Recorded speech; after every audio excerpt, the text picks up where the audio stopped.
Hi everyone, we begin with some hockey as the Lethbridge Hurricanes are in Victoria, BC tonight to take on the new Royals. The Canes are hoping to bounce back after a 5-2 loss in Kelowna on Wednesday that saw their 4-game winning streak brought to an end. The Canes will be without forwards Phil Todd and Craig Leverton again, who are recovering from upper body injuries still. Brody Sutter will be a game-time decision for the Hurricanes. He's been out ever since blocking a shot with his foot in a game against Spokane last weekend. With the Canes away, we turn our attention to another local skater taking big strides with another Western Hockey League franchise, the Saskatoon Blades. Here's Darryl Rummel with more. Connor Cox is hoping this is the breakout season he's been waiting for. The 19-year-old has been through the rigors of a tough Western Hockey League season before. After going undrafted, this is his time to prove scouts wrong. But first, he's trying to prove to his coaches and teammates that he can be an impact player. And so far, so good.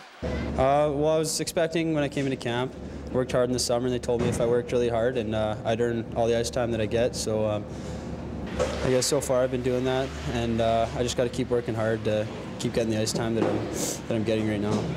He's a guy that's playing lots of minutes for us right now, and you know, he's had a real good start to the season. He's a player that you know, plays in all situations. Cox's hard work has paid off. He's among the Blades' top defensemen this season, set career highs in assists and points, and has been rewarded with ice time in key situations. His powerhouse Saskatoon Blades are seeking vengeance from a disappointing playoff performance. With the departure of a pair of top defensemen from the Blades lineup, it's opened the door to Cox to show he can be a leader with the hockey club. We want to win every night, so we got to make sure we're executing everything, getting lots of shots on net, and not letting up at all, going for 60 minutes a night. Our cameras caught up with Cox in his hometown of Lethbridge, facing his hometown Hurricanes. He says it's always special to play in his hometown in front of his friends and family. On this night, they left without the 2 points they came for, making the trip somewhat bittersweet. Cox says the team, like himself, continues to improve and work hard every day. Darryl Rummel, CTV Sports, Lethbridge. And the Blades, by the way, return to action tomorrow hosting the Regina Pats. Well, it's an unprecedented business deal. Two competitors in Canadian communications are teaming up and buying Maple Leaf Sports and Entertainment. The MLSE includes the Toronto Maple Leafs, Toronto Raptors, Toronto Marlies of the American Hockey League, and Toronto FC, the city's Major League Soccer franchise. Bell and Rogers, usually in competition with each other, are going in on this together and shelling out $1.3 billion. That gives them 75% of MLSE, which includes the Air Canada Centre where the Leafs and Raptors play. Those shares were owned by the Ontario Teachers Pension Plan, who also own a number of malls in Alberta. The 2012 Alberta Summer Games has officially launched its volunteer recruitment drive.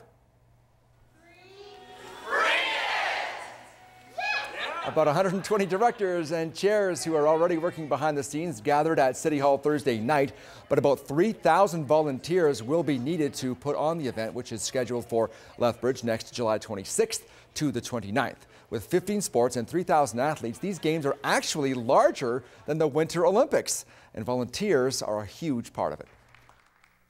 Many of us that have been able to volunteer in games like this, you come away with something more than the experience, and that's the big thing about it. It's not just what it does for the city and economics, but what it does for everybody that gets to participate in them. It's a big deal. I think the volunteering is so important because it's what brings the community together. It's what really gets everybody going. It's a chance for all to bring all the walks of life from your community together and for a common cause, and it's for the kids. If you are interested in getting involved with the Summer Games next year, you can call the office or go to their website and check out the volunteer section, or you can even register online. Castle Mountain Ski Resort opened today with limited terrain. The opening was earlier than originally planned, with some parts of the mountain having received 129 centimeters of snow so far. 2 more chairlifts will open tomorrow, and additional terrain will be open as soon as it's considered safe for the public to ski and board on. After the weekend, the resort will be closed until next Friday. At that point, it will remain open daily until the end of ski season. And Jackie, that is a look at sports. I do want to mention the Edmonton Oilers hosting the Colorado Avalanche tonight. Flames beat the Avalanche last night 3-2 for their 9th straight win, and a big matchup in the Western Hockey League tonight as well. Medicine Hat and Kootenay taking each other on with first place implications in the Central Division on the line.